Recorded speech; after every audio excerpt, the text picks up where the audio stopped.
안녕하세요. 여러분이 아는 회계사입니다. 요즘 자녀분이 외국에 계시거나 아예 외국 국적을 가지고 계신 분들이 참 많은 것 같아요.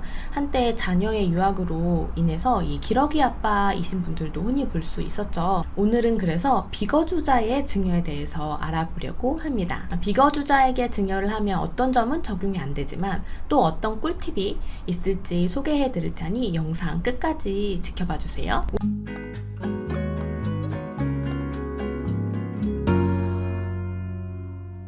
우선 비거주자와 거주자의 개념부터 살펴보고 가야 할 것 같습니다. 세법에서는 국적이 어디인지와 상관없이 거주자와 비거주자의 구분을 어떠한 요건을 통해서 하고 있고, 거주자와 비거주자에게 구분에 따라서 과세를 다르게 하고 있습니다. 세법에서 국내에 주소를 두거나 183일 이상의 거소를 둔 개인은 거주자라고 합니다. 여기서 이 주소는 국내에서 생계를 같이 하는 가족 및 국내에 소재하는 자산 등의 유무 등 생활관계의 객관적인 사실에 따라서 판정을 하고요.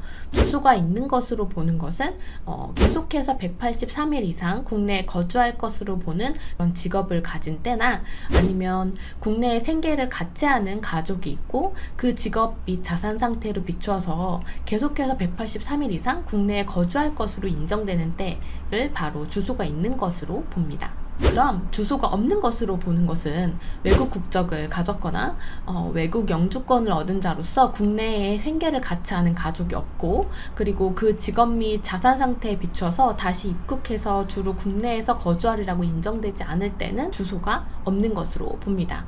그리고 주소 말고 이제 183일 이상의 거소라고 표현한 이 거소는 주소지 외에 장소 중에서 상당 기간에 걸쳐서 거주하는 장소로서 주소와 같이 밀접한 일반적인 생활관계가 형성되지 아니하는 장소를 말하고, 183일을 계산할 때에는 입국하는 날의 다음 날부터 출국하는 날까지로 합니다.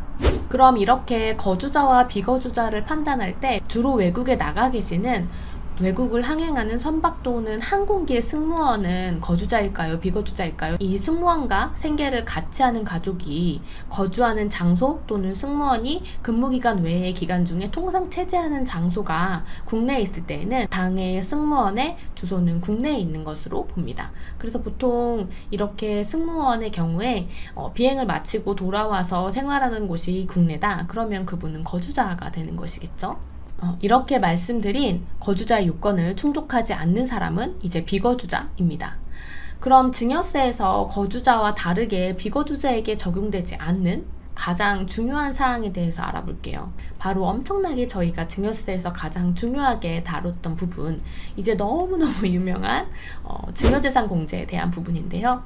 배우자에게 6억, 직계 존비속에게는 5천, 그리고 미성년자에게는 2천만 원, 기타 6촌 이내의 혈족, 4촌 이내의 인척에게는 1천만 원, 이 증여재산 공제가 적용되지 않는다는 점이 가장 큰 차이점이 있습니다. 따라서 비거주자인 자녀에게 국내 자산이든 국외 자산이든 증여를 하신다면, 증여자가 거주자인 경우에 증여세의 납세 의무가 있는 이 수증자인 비거주자는 증여재산 공제를 받을 수 없다는 점입니다. 또한 우리나라 증여세에서 중요한 개념이 있는데, 이 부분도 약간 거주자와 비거주자가 다른데요. 증여세는 증여를 받는 수증자가 내는 세금이기 때문에, 만약에 증여자가 이 증여세를 대신 내준다고 한다면 이 부분 또한 증여한 것이 돼서 대신 납부한 증여세에 대해서도 증여세가 부과된다는 거에 대해서 지난 영상에서 소개해드린 적이 있습니다. 반면 비거주자 같은 경우에는 우리나라에서 조세 채권 확보를 위해서 거주자인 증여자가 수증자와 연대 납세 의무를 지도록 하고 있습니다. 원래는 수증자가 납부를 해야 되는 것이 원칙이지만, 수증자가 비거주자라서 외국에 있기 때문에 증여세를 내지 않을 수도 있어서 거주자인 증여자가 함께 납세할 의무를 진다는 것인데요. 이를 다른 관점으로 생각을 해보신다면, 증여세를 납부할 여력이 없는 비거주자인 자녀에게 증여를 할 때에는 거주자에게 증여를 할 때와 다르게 증여세를 내줄 수 있기 때문에 비거주자에게 증여를 할 경우 증여세만큼의 자산을 더 증여할 수 있다는 이야기가 됩니다. 오늘은 약간 간단한 개념일 수 있지만 비거주자에 따라서 달라질 수 있는 증여세 납세 의무에 대해서 알아봤습니다. 다음 시간에도 유용한 세법 정보로 돌아오겠습니다. 지금까지 여러분의 아는 회계사였습니다.